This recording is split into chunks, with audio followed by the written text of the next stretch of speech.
Habari, salam alaikum, akwaba, and welcome to another edition of Fontonfrom. I'm your host, Sarah Onyango, and today we're very pleased to welcome community developer, health promoter, community leader, and author Jane Karago Odongo. And we'll be discussing her personal journey, her work in the community, and especially the book she wrote entitled In Foreign Lands.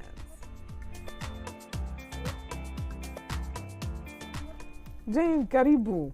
Asante Karibu. sana. Yeah, Asante. it's Thank nice you. to have you with us. Thank so, you. so in the introduction, I sort of just gave titles of the different hats that you wear. Yes. You wear other hats as well, but Yeah. can you just tell us a bit about your personal life, the parts that you're comfortable sharing? Yes. Okay. Of course. I grew up in Kenya. We're in a family of 6. I think we were comfortable. You know, my parents were very good, and we had a relatively comfortable upbringing. I went to school, to very many schools. I started by going to Nairobi for my first 3 years, and my dad used to drive us from our home because we live very close to Nairobi, but we lived close to Nairobi, so we could commute. And then after that, I went to a boarding school in Kajiado, and people who know, that's Masai land. And then I went to, for my high school, I went to near the Mount Kenya, and then I went to very briefly to Western Kenya for my A-levels, and then I got sick and I had to go to Machakos. So I felt like I really went everywhere. Yeah. But I love to learn. That's my personality. I really love to learn. So I was going back to school all the time. And I can tell you that even when it was time to go to NYS, because we went to NYS. Explain the National Youth Service. What is that? Yes, when people completed their high school, their higher school, they had to go to National Youth Service for a period of time, and I went there, and I couldn't make it, and I preferred to do other things, so I left NYS and I went to Kenda College to do an intensive course in Secretariat as I waited for my university. So after that, I went to Kenyatta University, studied there, and every time we were on vacation or when the professors were on strike, I actually worked as a secretary with lawyers. That is what I did mostly. Then beyond that, I also went to KIA, Kenya Institute of Administration, Kenya Institute of where I used Administration. to teach, ironically, Oh, okay. and teach French. Oh, because that that's is what very you were interesting, there and that is for. what I was there for. I Yeah. actually took French there. I had taken French at the university, but I also wanted to kind of get even better French because what happened is immediately after we graduated from university, we were selected by United Nations. That is the time they had come to Kenya, and we were employed there directly because they needed people who could who could do all the business administration and languages, and we had languages, so we got employed there. Beyond that, I am a mother of 3 lovely girls. They are now in their 20s. Wow, time flies. I remember them as teenagers. Yes, remember seeing them. They were very Yeah. young, but now they have finished. The last one is just about to finish her university. They are well settled here. They are very happy. Yeah, so that is me in a very short. So what was it in your background that prepared you for the work that you've ended up doing? I think one of the things that happened is I went to school far away from home, and I seemed to love it. I remember. So I seemed to love that because I was very comfortable with people. I loved people. I loved being around people, and I actually enjoyed being in boarding school. Some people don't enjoy boarding school, and boarding school in Africa is not like what they have here, as what they had here as residential schools. No, boarding school is actually the norm even up to now. Anyway, so I loved that, and every time I came home, I actually brought a friend to my home, and my mom knew that, and actually 2 of my friends at different times came with me, and they ended up getting married to two of my brothers. So yes, so they're actually family now. Yeah. So I love to work, I love to learn, especially learn. I went back to school even when I came back to Canada. But I also like to be around people. I'm very comfortable to people. I love to help. You know, I'm the kind of person that would actually help back home. If a girl fell, I would go to her and say, well, when other people are laughing, I'll be like, you know, get up, you're going to be fine.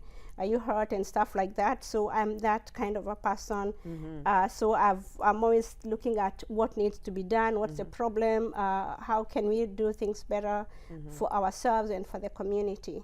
So that is, I would say that is how, that is who I am. And after working a little bit as an administrative assistant with the UN, I told them, by the way, I'm a trained teacher. And they needed trainers to go and work out in the community. So I started going to work out in the community, and we were talking about environmental conservation. It was UNEP. So when I went out there into the community, all over the country, actually beyond the country, we went a bit to Democratic Republic of Congo. We went to Tanzania. When we went there, we found that whenever they send us out to go and talk about environmental conservation and tree planting, the people we found there were women.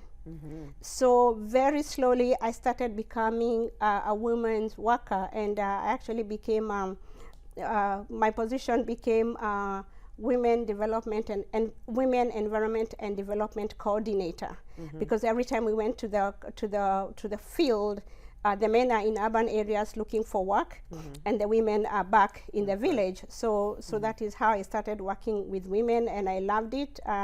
And even now, so many years later, I'm still working with women and really, really enjoying it. And just for the benefit of our audience, Kenya, Nairobi has many NGOs that have headquarters there, and UN agencies, including Habitat and the United Nations Environment Program.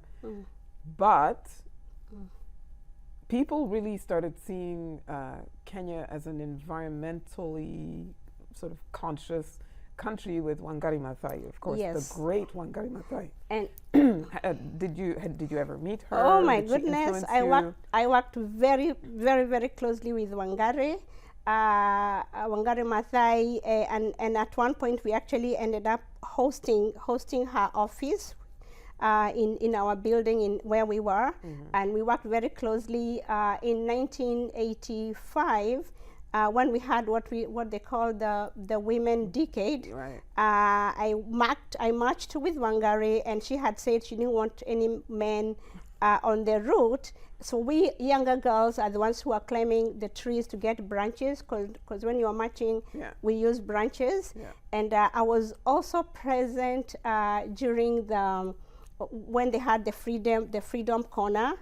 I was also present that time when she was having an interview, and the police came to stop them from to stop her and the mothers that had come there. I remember that. I was actually working up the street from that on Kenyatta Avenue when that was happening.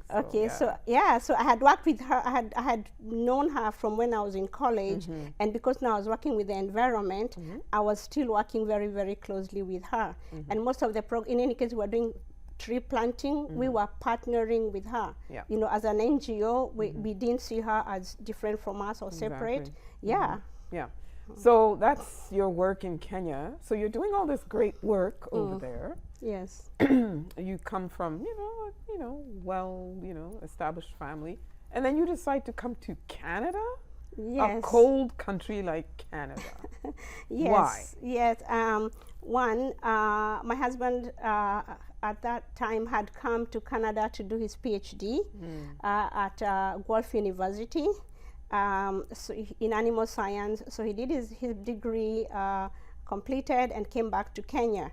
During that time, life was very difficult in Kenya. This is the late 90s, during the 90s, and he had a PhD, was a senior scientist, and he said that other people had been employed and they were his bosses, and he had to write papers for them, presentations for them to present, and he felt like he was being used, so he wasn't really comfortable. And I said maybe we should leave the country and find a place where, and he didn't get a promotion, other people were getting promoted, but also I had 3 little girls.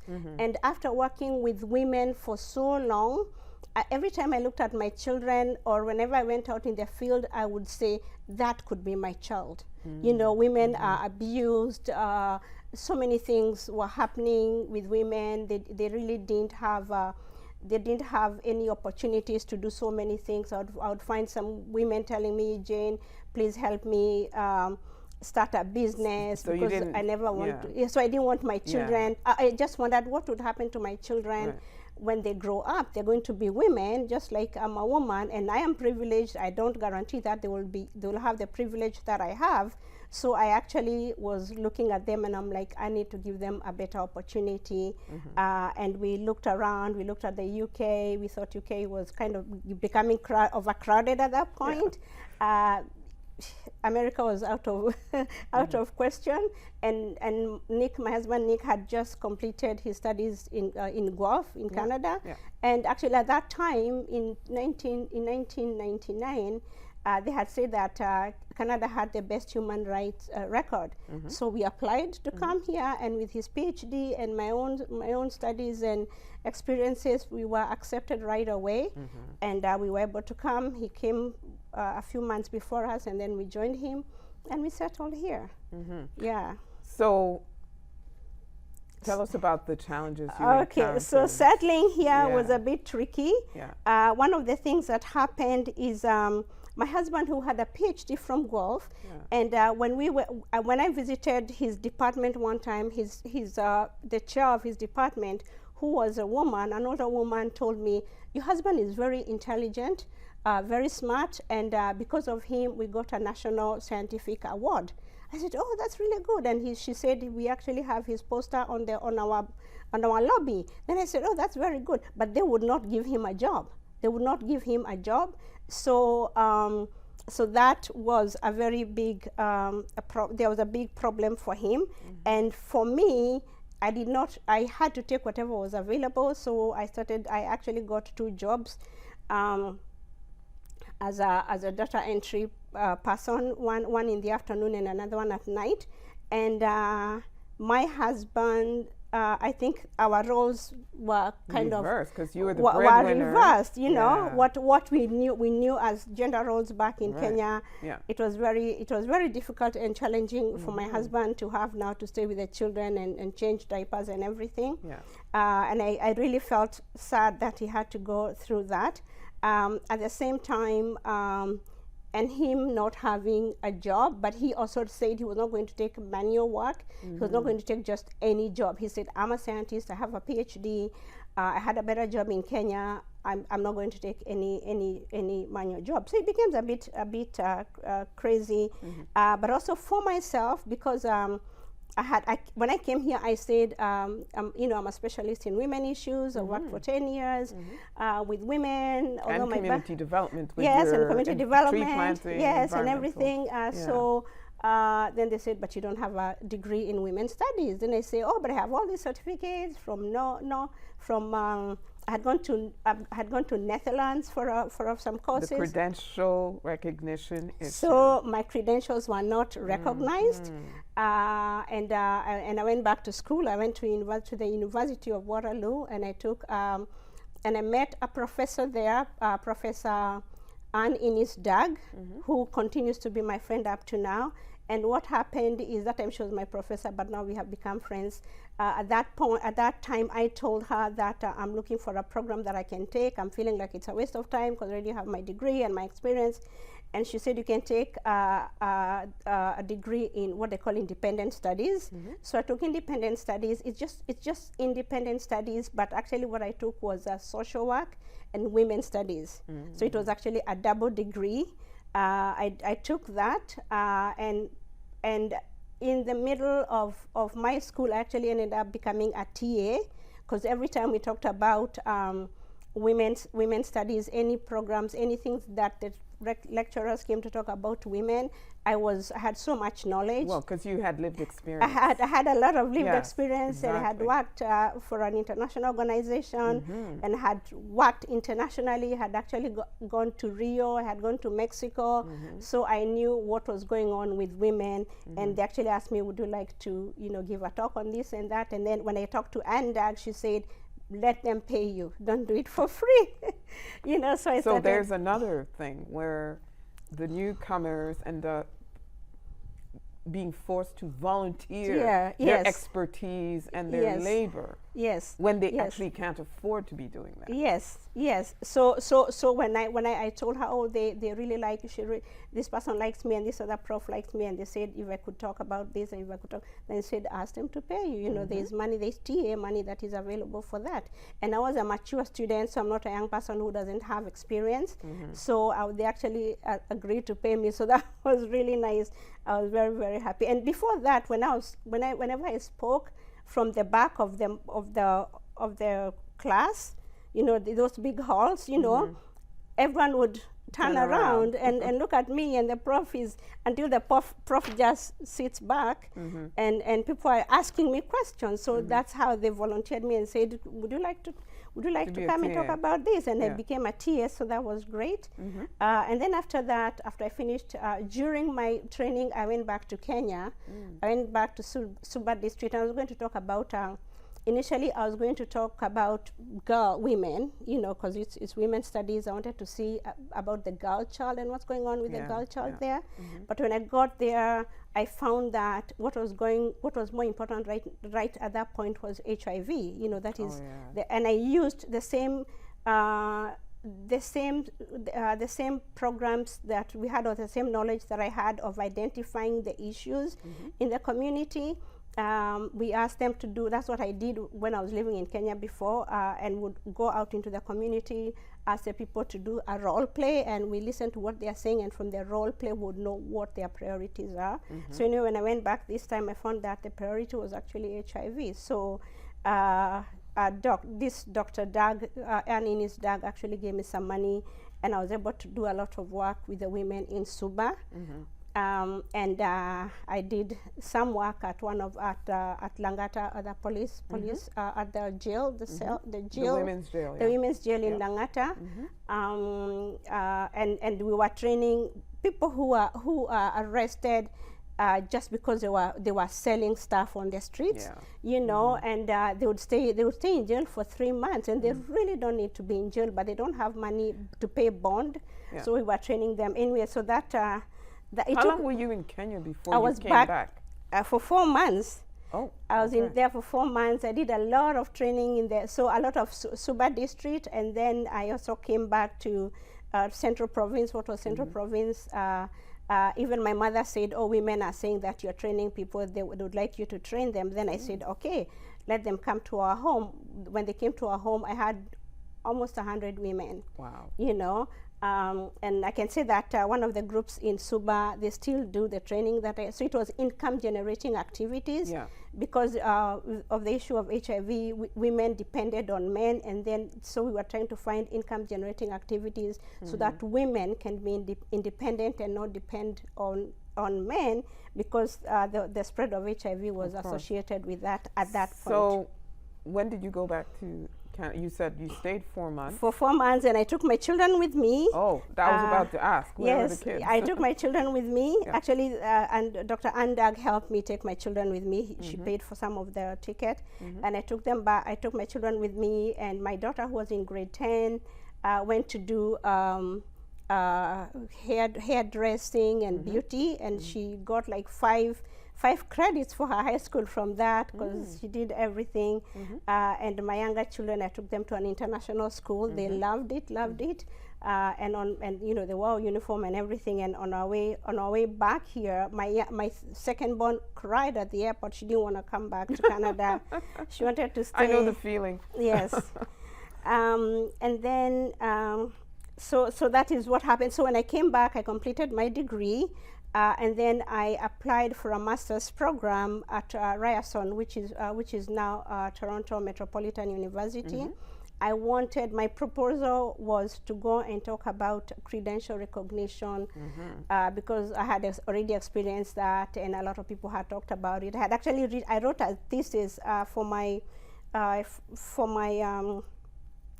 first degree at Waterloo. I wrote a thesis and actually interviewed about 12 women who had come to Canada as skilled immigrants with their degrees, their masters and PhDs, but they were not able to work in their field. So I was going to study that for my master's program in immigration. But when I settled at Ryerson, I wondered to myself, I was working with people who have HIV. What is going on in Canada? Is there HIV, you know? So then my topic changed, and my interest, of course, back to women came back. And again, when I went to study, it is an immigration degree, so it was immigrants and HIV. So when I went to immigrants and HIV, I found the people who actually come forward with HIV women.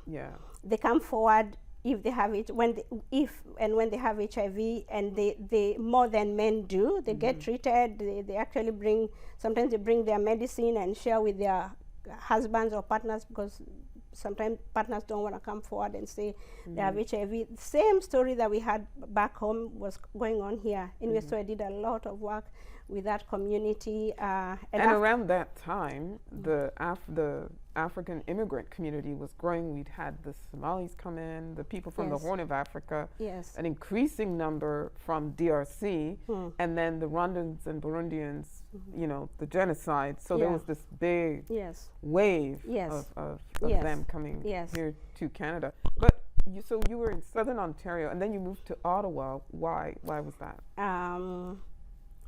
Okay, so I actually started working with an aid service organization in Waterloo, Waterloo, Kitchener, Guelph, and Cambridge, and then I was also working in a shelter, in a women's shelter. So I had 2 jobs. As the reality of an immigrant, one job is not enough. You cannot pay all your bills with one job, and if you pay all your bills, you don't have any spare money, and people back home are waiting and looking for help. There's the financial pressure of having to send from money back home. You have to send money home. Your mom is sick. Your brother's kid scored very high points and they need to go to college. You have to help. So anyways, I had those 2 jobs, and then my daughter, my eldest daughter, had graduated from high school and came to Carleton University. So she was going to her 3rd year. When she was going to go to her 3rd year, her sisters had grown as tall as her, and my daughter had. And I told my daughter, "You went all the way to Carleton to get away from us." She said, "Yes." And once I'm done university, I'm going even further away. I said, "Okay." So that year, I decided there was a maternity position that was advertised in one of the companies, in one of the community health centers here. In Somerset West? Yes, Somerset West Community Health Center. So I applied for the maternity position, and I had a house. I rented out my house, and I brought my children here just so that they can spend at least a year with their sister. So we're going to run out of time before talking about your book. So tell us quickly about your book.